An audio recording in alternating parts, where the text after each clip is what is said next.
કેમ છો નવજવાન દોસ્તો?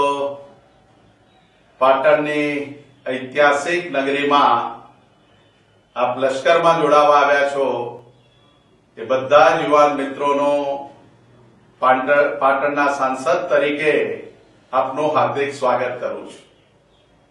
દેશની સીમાઓ અને માતૃ વતનમાં ભૌમ ભારતીની રક્ષા માટે આપે લશ્કરમાં ફોજમાં જોડાવાનું જે મન મક્કમ કર્યું છે ને આવ્યા છો એ તમારી ભાવનાને જગદીશ ઠાકોર પ્રણામ કરે છે, વંદન કરે છે.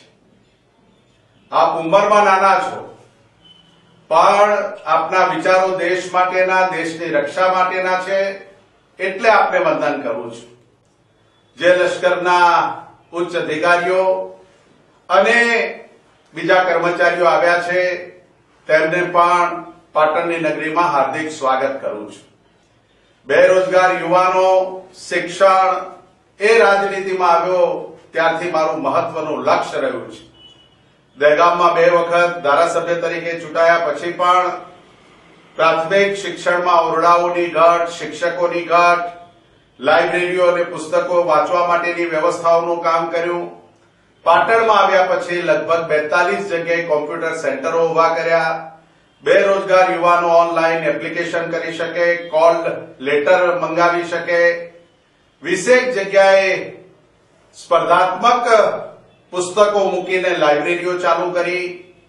150 શિબિરો સમગ્ર ઉત્તર ગુજરાતમાં રાજ્ય સરકારને ભારત સરકારની વિવિધ નોકરીઓમાં યુવાનો કેમ જાય એના માટે સારા પ્રોફેસરો, તજજ્ઞો અને લેખકોને બોલાવી અને યુવાનોને માર્ગદર્શન આપ્યું છે. મિત્રો, તમને યુવાન તરીકે મારે 2 શબ્દો કહેવા છે કે જયારે યુવાનીમાં તમે પગ મૂક્યો છે અને આજે 4 વાગ્યાથી ગ્રાઉન્ડ ઉપર તમે બેઠા છો, એક ધ્યેય નક્કી કરજો, તમારી મંઝિલ નક્કી કરજો અને એ ધ્યેયને મંઝિલ તમે નક્કી કરશો ને એ પ્રમાણે તમે જો મહેનત કરશો તો દુનિયાની કોઈ તાકાત તમને મંઝિલ સુધી જતા રોકી નહીં શકે એ હું તમને દાવાથી કહું છું. મિત્રો, કેટલાક લોકો નસીબને રોવે છે, મારા નસીબમાં આવું છે, મારા નસીબમાં નથી લખ્યું.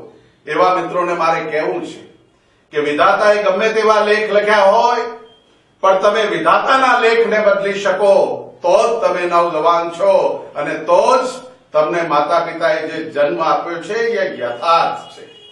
અને એટલા માટે મિત્રો મને ખૂબ સરસ એક જે શાયરી ગમે છે યુવાનો માટે, જે વિધાતાના લેખને બદલી શકે છે એવા લોકોને મારે કહેવું છે કે ખુદી કો કર બુલંદ ઇતના કે હર તકદીર સે પહેલે ખુદા ખુદ બંદે સે પૂછે બતા તેરી રઝા ક્યા હૈ, બતા તેરી રઝા ક્યા હૈ.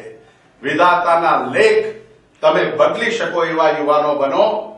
તમારી પસંદગી થાય કે ન થાય, તમે તમારી મંઝિલ નક્કી કરી છે આર્મીમાં જવાની, તમારી મંઝિલ નક્કી કરી છે પોલીસ ફોર્સમાં જવાની, તમે મંઝિલ નક્કી કરી છે સ્પર્ધાત્મક પરીક્ષાઓ આપી મામલતદાર, તલાટી કે ક્યાંક આઈપીએસ કે આઈએએસ બનવાની, એમાં ક્યાંય પાછીપાની ન કરતા તમે સતત પ્રયત્નશીલ રહેશો તેવી આજના તબક્કે શુભેચ્છાઓ પાઠવું છું. યુવાન તરીકે મારે આપને કહેવું છે કે આજે તમે જે નોકરી માટે આવ્યા છો, સાંજે તમારી રહેવાની વ્યવસ્થાઓ થઈ છે કે નહીં, આ જવાબદારી સરકારો નિભાવે છે કે નહીં એ પણ જાણવાની ને જોવાની ક્યાંક તમારી જવાબદારી છે. એક સાંસદ તરીકે પાટણમાં જેટલી વ્યવસ્થા થઈ શકી છે એટલી કરવાનો પ્રયત્ન કર્યો છે અને સમગ્ર રાજનીતિને પણ હું કહેવા માંગુ છું કે આવા નોજવાનો જયારે જયારે આવે ત્યારે એને ક્યાંય રેલવે સ્ટેશન સુઈ ન રહેવું પડે, એને એસટી ડેપો ઉપર સુઈ ન રહેવું પડે, એને કોઈ મંદિરના ઓટલે સુઈ ન રહેવું પડે, એને ક્યાંક ગ્રાઉન્ડની બહાર કકડતી ઠંડીમાં ધ્રુજવું ન પડે એવી વ્યવસ્થા રાજકીય પદાધિકારીઓ કરે, સરકારો કરે તેવી પણ હું વિનંતી કરું છું. મિત્રો, જેટલા મિત્રો આવી શક્યા છે એમાં નાની મોટી રહેવાની વ્યવસ્થાઓ કરી શક્યા છે પણ આપની સાથે ખાતરીએ બંધાઈએ છીએ કે જયારે જયારે પણ પાટણના આંગણે, ઉત્તર ગુજરાતના આંગણે આવા કાર્યક્રમો આવશે ત્યારે તમારી વ્યવસ્થામાં કોઈ કચાશ નહીં રહે એવી આપની સાથે ખાતરીએ બંધાવું છું. ફરીથી શુભેચ્છાઓ પાઠવું છું. સેલ્યુટ કરું છું તમારા વિચારોને, વંદન કરું છું તમારા વિચારોને અને તમારી પ્રગતિ પરમ કૃપાળુ પરમાત્મા ઈશ્વર અલ્લાહને પ્રાર્થના કરું છું કે તમે તમારી મંજિલ સુધી જતા તમને કોઈ ન રોકે. એ જ વિનંતી સાથે તમને સૌને શુભેચ્છાઓ. રાહુલ સિન્હા સાહેબ, સેલ્યુટ આપને અને આપની ટીમને. એક વિનંતી કરી કે મારા પાટણના આંગણે તમે આર્મીનો ભરતી મેળો કરો. એક જ વિનંતીમાં આપ આપના રસાલા સાથે 3-4 વખત પાટણની તમે મુલાકાત લીધી, અમારા યુવાનોને તમે માર્ગદર્શન આપ્યું અને આજે એક ઘડી આવી ગઈ છે કે અમારા ઉત્તર ગુજરાતના યુવાનો, દક્ષિણ ગુજરાતના યુવાનો સરહદની રક્ષા કરવા જે જઈ રહ્યા છે એની તાલીમ લઈને આજે તમે ભરતી કરી રહ્યા છો. રાહુલ સિન્હા સાહેબ અને આપની ટીમને જગદીશ ઠાકોરના સેલ્યુટ. જય હિન્દ.